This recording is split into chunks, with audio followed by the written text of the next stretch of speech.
दोस्तों, जब मुंबई में अंडरवर्ल्ड एक्टिव था तब डी कंपनी एक कॉरपोरेट की तरह काम कर रही थी। उस टाइम पर तो यहां तक कहा जाता था कि डी कंपनी के पैरोल पर कई सारे मुंबई के पुलिस ऑफिसर्स भी काम कर रहे हैं, जिसके लिए उसे मंथली सैलरी मिलती है।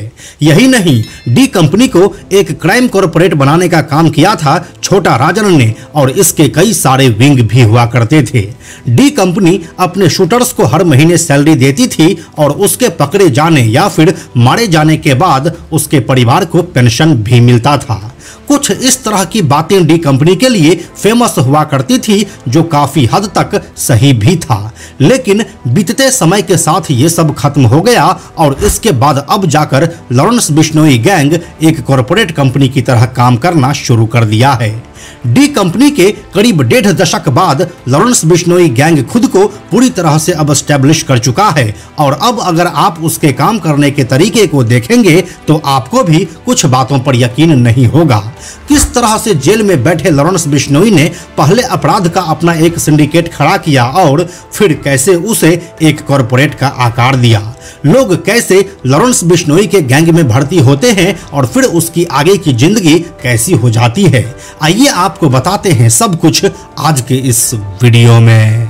हेलो एंड नमस्कार, मेरा नाम है प्रशांत और आप देख रहे हैं बेजोड़जोरा.com का यूट्यूब चैनल। दोस्तों, सालों से जेल में बंद लॉरेंस बिश्नोई कैसे अपना सिंडिकेट ऑपरेट करता है, यह एक राज का विषय है, लेकिन हमने कुछ फैक्ट्स इकट्ठा किया है आपको यह बताने के लिए कि आखिर लॉरेंस बिश्नोई का पूरा नेटवर्क कैसे काम करता है।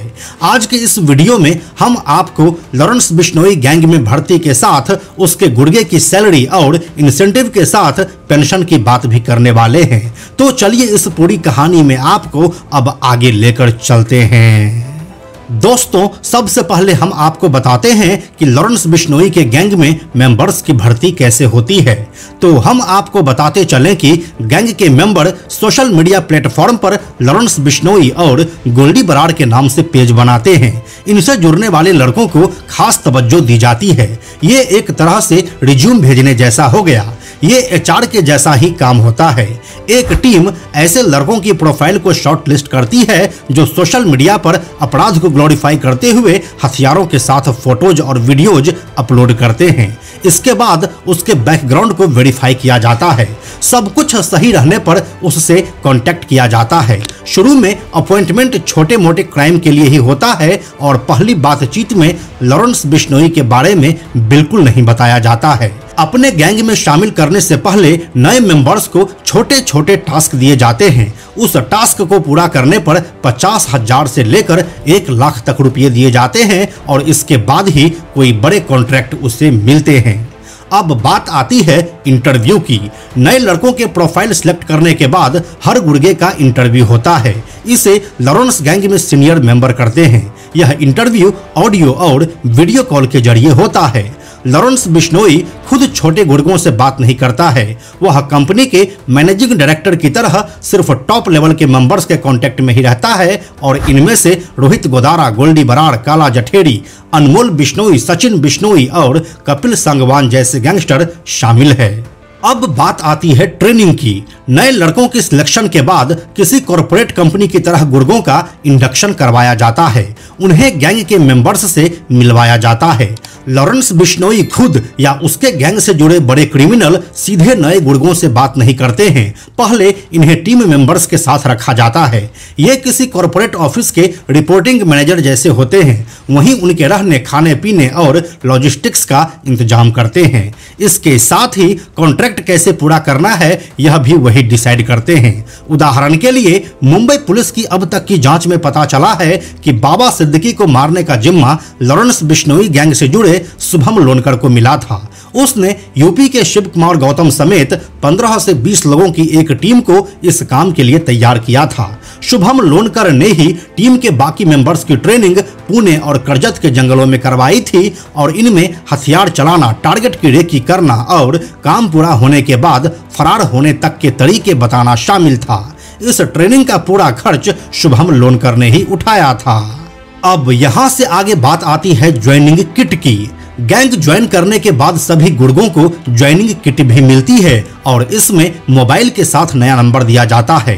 सोर्सेज के मुताबिक गुर्गों से ऐसा कहा जाता है कि एक वारदात में एक ही फोन का इस्तेमाल करना है। ट्रेनिंग में फोन और बाकी एविडेंस को खत्म करना भी सिखाया जाता है।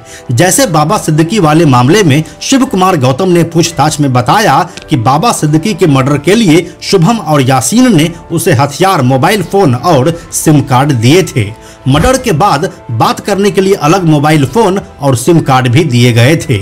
इसके साथ ही पूछताछ में यह भी खुलासा हुआ है कि हर गुर्गे को हथियार नहीं दिया जाता है। वारदात से कुछ दिन पहले ही कॉन्ट्रैक्ट लेने वाले तक हथियार पहुंचाया जाता है और फिर काम पूरा होने पर उसे वापस ले लिया जाता है। बाबा सिद्दीकी मर्डर केस में भी बिल्कुल यही हुआ था। इसलिए पुलिस को अब तक शिव कुमार गौतम के पास से हत्या में इस्तेमाल हथियार बरामद नहीं हो सका है। अब बात आती है सैलरी और इंसेंटिव की। Lawrence Bishnoi gang corporate sector की तरह गुर्गों को रुपये देता है। उन लोगों को नए कॉन्ट्रैक्ट पर एक फिक्स्ड अमाउंट और हर महीने सैलरी देने का वादा किया जाता है। बाबा सिद्दीकी केस के शूटर शिव कुमार गौतम ने भी खुलासा किया है कि उसे 10 लाख रुपए टोकन मनी और हर महीने कुछ पैसे देने का वादा किया गया था। पकड़े जाने या फिर मारे जाने की स्थिति में फैमिली मेंबर्स का खर्च भी लॉरेंस बिश्नोई गैंग ही उठाता है और उन्हें पेंशन के तौर पर हर महीने पैसे दिए जाते हैं। अपराध को अंजाम देने के बाद छिपने की जगह ढूंढने से लेकर वहां रहने का खर्च गैंग ही उठाता है। लॉरेंस बिश्नोई ने अपने खास लोगों को छिपाने के लिए अमेरिका, अजरबैजान, यूएई, पुर्तगाल, रूस, नेपाल और थाईलैंड में कई गुप्त ठिकाने बनाए हुए हैं। अब बात करते हैं लॉरेंस बिश्नोई गैंग के कोड ऑफ कंडक्ट की।